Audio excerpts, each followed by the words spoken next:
fascinating story. Right at the end of talking about, the different things we talked about, Shabbat, the working in the Beit HaMikdash, we get this story. And it's like finally a story. We haven't had a story in a while. You immediately perk up.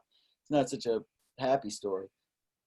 But Yaseh ben Isha Yisraeli, and Vayetzeh, someone goes out, the son of Isha Yisraeli, a woman who is Yisraeli, Vehu ben Ish Mitzri. And he's the son of an Egyptian. So there's a guy, his mom is Israelite, his father is Egyptian. Betoch b'nei Israel, he goes out in the midst of b'nei Israel. Vayinnasu b'machaneh, and he gets into a fight. B'nei Israelite, ve'ish ha'Yisraeli. Sounds like he's responsible, right? Because he's the one who goes out. But he gets into a fight. I don't know. Did the other guy insult him? We're not given that much detail, right? Very strange that, sorry to interrupt, very strange that it calls it Ish HaYisraeli. Right? Shouldn't you say Ish Yisraeli? Who is HaYisraeli? Then HaYisraeli, well, the one we referred to. The Yisraeli we referred to, no? Well, Ben HaYisraeli is the Egyptian guy. Ve'ish HaYisraeli is just a random dude, no? Oh, okay, right. Ben Yisraelit ve'ish ha'Yisraeli. Yeah, interesting. So the question is, who is this a prominent guy? Because it should have said ve'ish Yisraeli. Right. Well, maybe it could be in the reporting of the case. It's the the one that is in reference to. But yeah, I hear that. It's a good question. Okay, great. So Vayikob, and they say that means he pronounced. I don't know. Michael? How do you want to say Vayikob? Like it says with Bil'am, Ma'ikob lo kabo'il, Ma'iz'am lo za'am Adonai. Kob is like to utter. Utter. He utters Ben Ha'isha Ha'Yisraeli. They're calling him the son of the Israelite woman. By the way, his father is Egyptian, right? Et Hashem, the name, or Hashem. We don't ever call him Hashem. This is the only time we call him Hashem. But Et Hashem, this is the one, Hashem, right? So Et Hashem, the name, by Kalel, and he cursed. So in the midst of the fight, we don't know what's going on. All of a sudden he utters the name, and he curses. So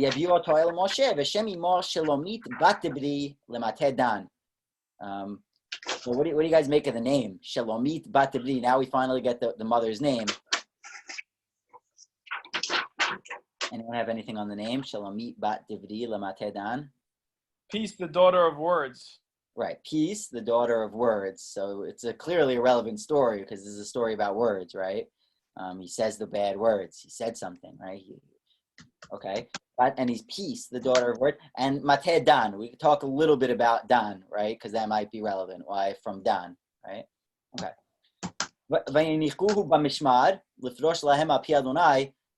So they put him in Mishmar. Last time we had Mishmar, when was it, Michael? You know? Yosef, I think so, yeah. Right?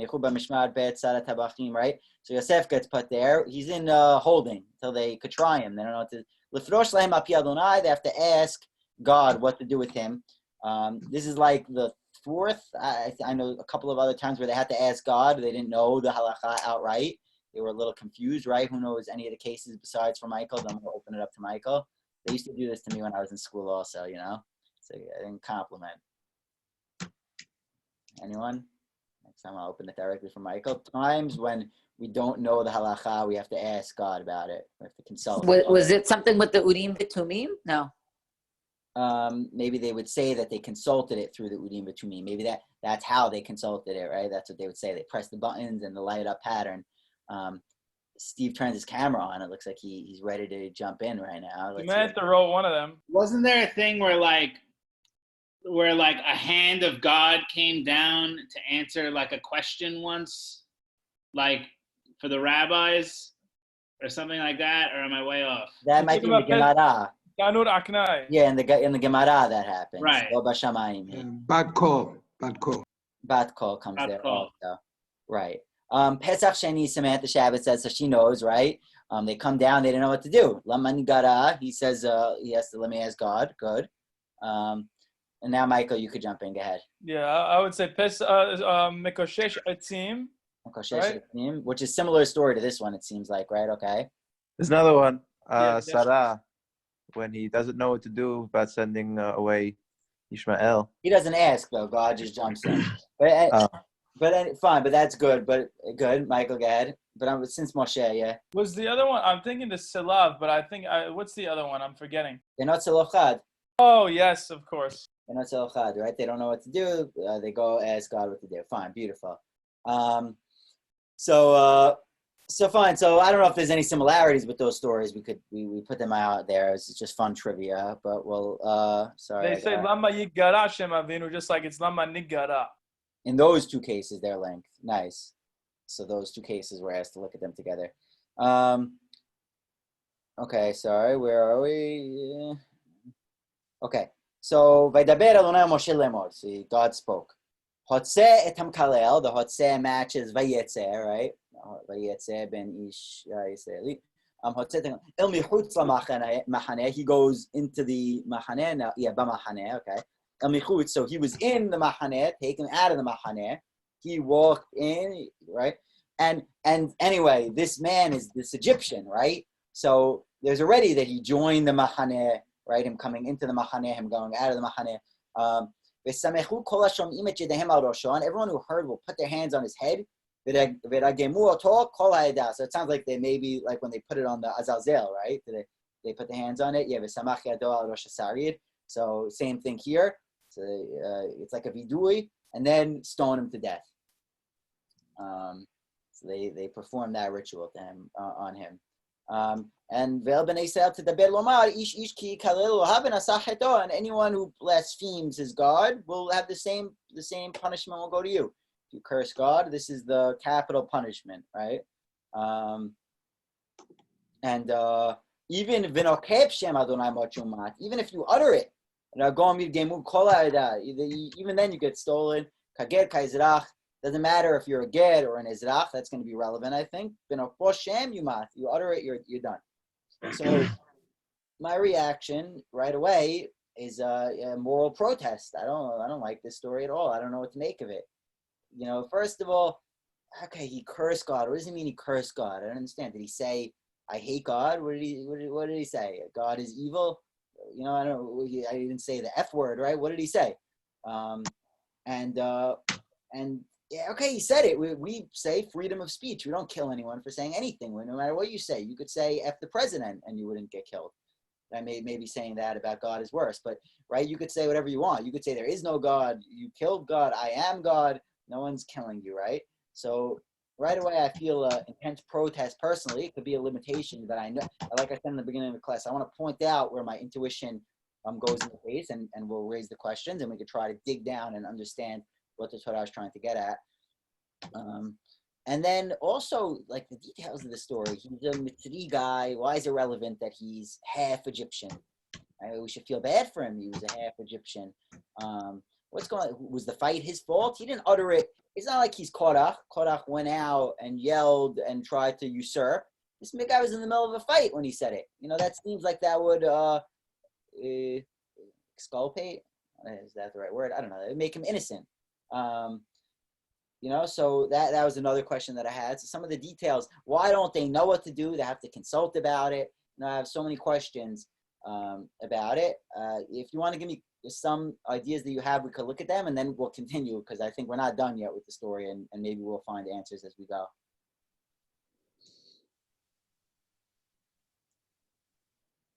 Well, I think the idea of not saying his name is like creating a mavdil, like same thing as like kodesh lechol, like just creating a separation between like ordinary things and like God is like, and also saying his name kind of contradicts like the ineffableness of like how it is ungraspable, and then like you're saying it and you're limiting. Beautiful. I love that. That's exactly the words I was going to use. Ineffable, right? That God is, we can't express him. When you use the word, you drag him down into reality. You take this idea that you couldn't express. You're not even supposed to say the name. There's nothing to say. You can't understand. It's not someone who you could curse. You drag him down. Right, good. Very nice. Do you think that this guy, is it possible that he is the product of a rape? Because his dad is an Egyptian and his mom is Israelite. Interesting, right? How did it come to be? Either this is one of the Erev Rav people who left, right, who joined, and he's a convert, or right, maybe it's a rape victim, but that's even worse, Mike. So now we have no. It's connected. It's connected with the when Moshe broke up the fight. It's connected with that guy, with the Misri that was beating up the Jew. He wanted his wife, and that's the whole story behind it. Beautiful. So I think, is that a midrash, Grandpa, or is that a source that you're quoting? Probably a midrash. I'm not sure. Yeah. So I think that the origin of that midrash, if it is so, comes from the textual similarity between the two, right? Vayetze ben Isha Yisraelit. You have Moshe, Vayetze bayom hasheni, right? And they are a nisim, shenei anashim ibnim nisim, right? We have that same word there. Ben Yisraelit, Isha Yisraeli. You have we're gonna have other similarities in the words there, and also Moshe is kind of the Ben Isha Yisraelit, and he's not Ben Ish Mitzri, but he's adopted by this Egyptian family. He's called Ish Mitzri by the daughters of Yitro. Beautiful, and he's called right Ish Mitzri. All right, good. So it's similar. So Moshe is entering in to this situation where is he Egyptian or is he Jewish? And then you have this guy who there's the question, is he Egyptian or is he Jewish? So there's definitely a relationship between those stories. You could connect them literally that it's the son of the guy, that's a possibility. And that would just probably be to call to your attention the similarities here and to ask for those two stories to be examined side by side. So maybe we could continue that was definitely a lens that I wanted us to continue to use. So beautiful. Thank you for bringing that. Okay, so let's continue. So now we get the thing about cursing, right? But God's not done.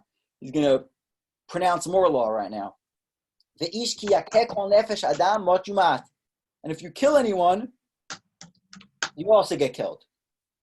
So next level, that there's almost something similar to killing someone in this act of cursing God. Okay.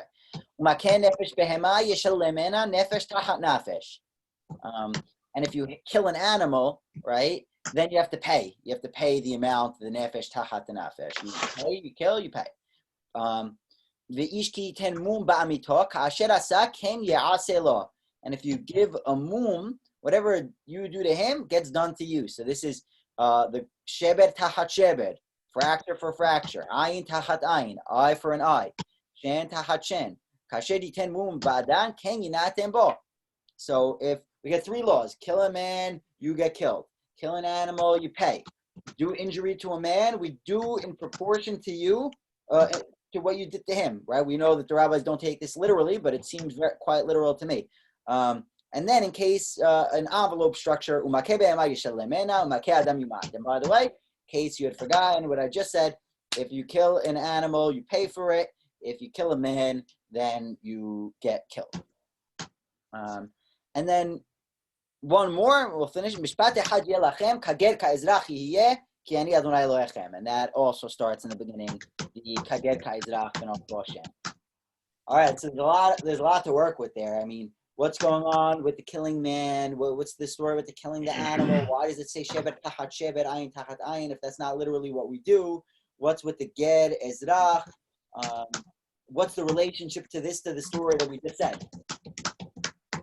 My juxtaposition is very weird because I feel like he's saying that every wrong that you're doing gets the same thing happens back to you, and what the half Egyptian just did, the half Jew, half Egyptian just basically, he cursed God, but would that be considered the equivalent of killing his name because he's killed in turn? Right. Interesting. Good. So this seems to be like a justice kind of measure, and we're categorizing that exactly, cursing God as deserving this kind of justice. Maybe it's like killing the sanctity of his name, at least momentarily, Right. So one thing, yeah, go ahead, Grandpa. So you can't say Hashem's name in vain even. So Has v'Shalom to the curse is a million times worse. Good. So I think the question is, why can't you even say the name, which we addressed somewhat, that it's ineffable, right? And it's taking God and limiting him in this way. But would that be, and you even get that penalty exactly for uttering. Could he do teshuvah, Jill asks in the chat. Yeah, good question. Maybe he wasn't contrite. He didn't say, I'm sorry. He said, no, I stand by it, and he cursed God again. I don't know. They don't give us that details, right? But right, we would like to hope that he didn't want to do teshuvah otherwise. Well, I wanted to say something to Michael Tabelli. He mentioned the words. So I think that that's something important here that I think is a clear place where I'm noticing my mind, and I think our minds, having an issue coming to terms with this ancient idea, is that we, like I said, have freedom of speech, right? So we have this culture where almost words, you can't really do damage with words. You could say anything you want. There's nothing damaging about words, right? Libel, maybe. Could you scream fire in the crowded movie theater? We have to bring that to the Supreme Court in order to outlaw those things, right? But for the most part, unless the word literally does damage in our material world, we don't consider it, right? And I think that the Torah has a different perspective towards language, where saying something does do something. I don't understand how, right? I don't understand exactly what it means, but that we treat words as if they have the power to do something, and they're definitely treating words a lot more serious. Like, to me, for someone to die for words, we don't take words that seriously. We say anything. Go on Twitter, tweet out anything you want. It could be true, not true. You don't have to say the truth. You go in the comment section, you can write anything. I tweeted it, I retweeted it. Does a retweet count the same as a tweet, right? So this is definitely a different standard of the way that we're expected to use language, and I think that that's definitely worthwhile for us to consider. Yes, Micah. Yeah, I think, our freedom of speech, it's, even though I think that words do have a very strong effect on things, but the freedom of speech also allows for like a conversation. And I think saying God's name kind of is on a different category, because it's the thing that keeps the conversation elevated to a certain standard, and then once you bring it down, then everything else is affected. It kind of allows for you to now have a lower standard for the rights of other human beings, and it could really have a very strong negative effect. I think it's meant to keep it elevated. Okay, but still, let's say I hate democracy, or I hate freedom, or would those be in your eyes on the similar level of guilt as cursing God's name? No, I think it would be very different. I think because if you say that if someone says that they hate God, maybe that's forgivable. If they curse him, it's a little different, because I think if somebody says they hate it, maybe they're just like going through some stuff. But I think you seem to point out that cursing God's name, you thought was going to lead to potentially bad behaviors, right? Because God's name is assaulted. So I was asking, let's say we assault other concepts that are essential for maintaining good behavior. Right. Well, a concept are not equal. Because I don't think God is the whole thing is that he's not a concept. Whereas like a concept could be criticized and thought about. Like when you try to turn God into a concept, that's exactly what we're saying, limits. Interesting. Okay, good. So I think these are all along the lines of somewhere where we need to try to go. Yeah. I think there's also importance in like it mentions that everyone who Samantha, it mentions that everyone who can hear, has to put their hand on his head afterwards, right? So there's obviously something very important about the people who are listening to what he's saying, not necessarily, the fact that he's thinking it or that he said it, but who he affects. Right. So usually when you put the hands on the head, it's for your sin. That almost the listeners had committed a sin by hearing it, and they needed to put their hands onto his head to cleanse themselves of the sin, that it was somewhat a violation for them even to contemplate those ideas. Very cool. All right, let's continue. Beautiful. All right, let's continue. That was very nice.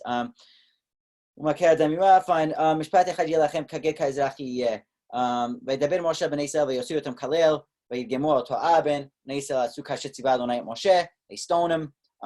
I love the stoning. I think that those of us that watch Game of Thrones, right? He who passes the sentence must take the sword. I butchered the quote.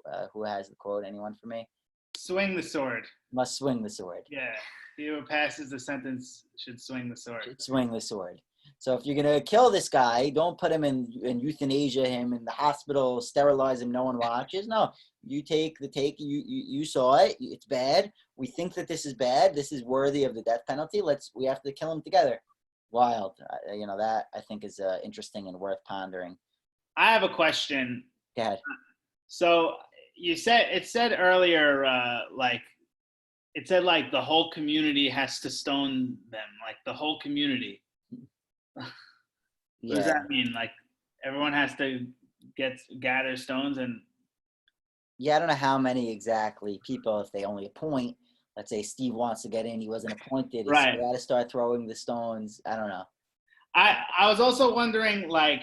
Steve's gonna hit one of the stoners with his own. Yeah, it'd be too many people. I was wondering why. So clearly, it's very clear. Like, if you kill someone, you should be killed. So, does that mean, as a Jewish community, we should be for capital punishment? Or it would seem like the Torah's perspective is that. For capital punishment, we could probably do a whole class. The rabbis didn't actually enact capital punishment. It depends. It's also like we didn't do all the halachic things to the witnesses and this. It's not our system. Depends on the perfection of the system. You have to know that he sinned, but in a clear, if everything was perfect and we knew and we had the right courts and whatever, it seems like obvious that they say capital punishment. Yeah, I think would be hard pressed. By the way, the pasuk says only the ones that hurt him, they're the ones that stone him. Not everybody. No, they're the ones that put their hands on him. Right, on the head, and then the whole community stones him. It could be, it could go either way, I think, right? I think halachically the Edim are the only ones who are going to end up stoning. Right, in the halacha, the Edim are the ones who have to throw it first, the first rock, right? It doesn't bring out the whole tribe, but maybe here they did. Or it could just be, again, whoever heard him, those are the edim, exactly. That would make sense. So they saw the sin and they annihilate it. Okay, I wanted to point out a few more things and then we'll wrap with that. I think this is an interesting story, though. I'm happy that we had this class in general. As somebody put on the chat, they gave you the midrash over there. Yeah, I saw that. Samantha put the midrash rabbah for the one that was discussed. So you guys could look at that and read it. So we have this man who is part Egyptian and part Israelite. Already his identity is unsure. We don't know where his allegiances lie or what his ideas are. He gets into a fight. He utters something about God's name. Now, God's name is not something that you're used to saying. No one ever said it. So where did he even get it to say? So it's premeditated, something like that. He's not part of the clan. He's in the Mahaneh, but he doesn't belong in the Mahaneh, right? He's a Ger or an Ezrach, right? This man, basically. And the Torah says we have equal standards for Ger, for Ezrach. You're held to that standard not to curse God's name. So that's a stringency, right? I think in this story here about killing, we see a lot of the Torah's compassion, though, in a certain sense. That if you kill another person, you get killed. In the ancient times, you might kill someone. You'd say, listen, he's a worthless slave. I'll give you a couple of pennies. I'll compensate you for him, right? He wasn't worth that much, his life, right? Let me pay you, and then I'll go free, right? And that's what you would do with an animal. You pay for an animal. You don't get killed if you kill an animal, right? The Torah says no. Any life is equal.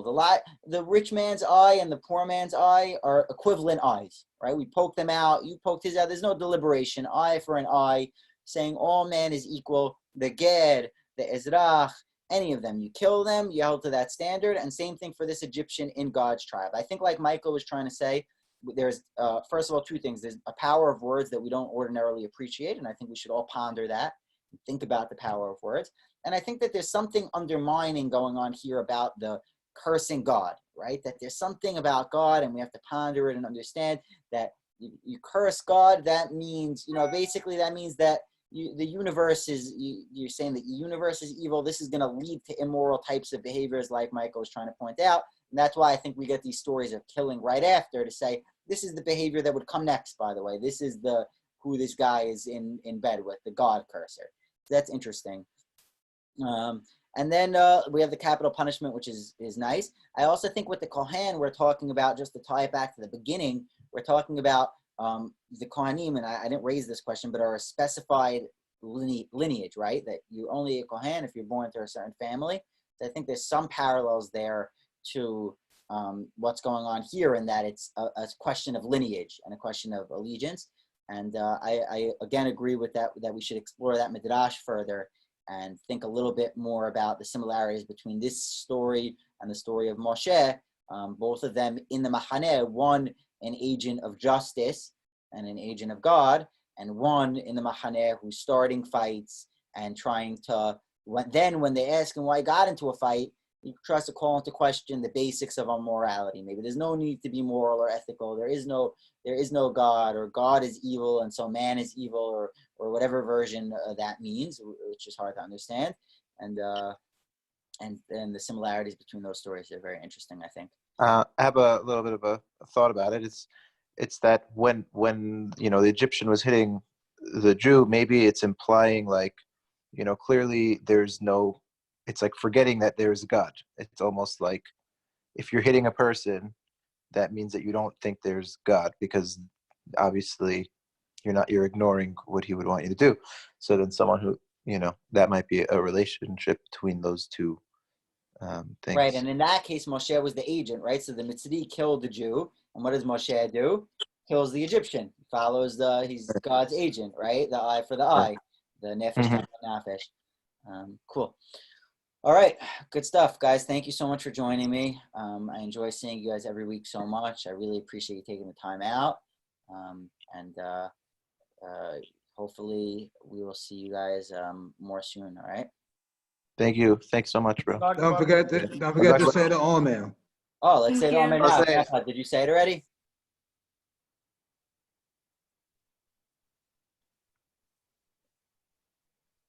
I think he's muted. You said the Omer for us, but you were muted. I didn't say it. I'm going to say the Shema and say the Omer. I'm just reminding you, that's all. Okay, perfect. All right, great, guys. Have a good night. I will say the Omer as soon as you know. Hopefully, I get the right day though. Thank you. All right, Good night.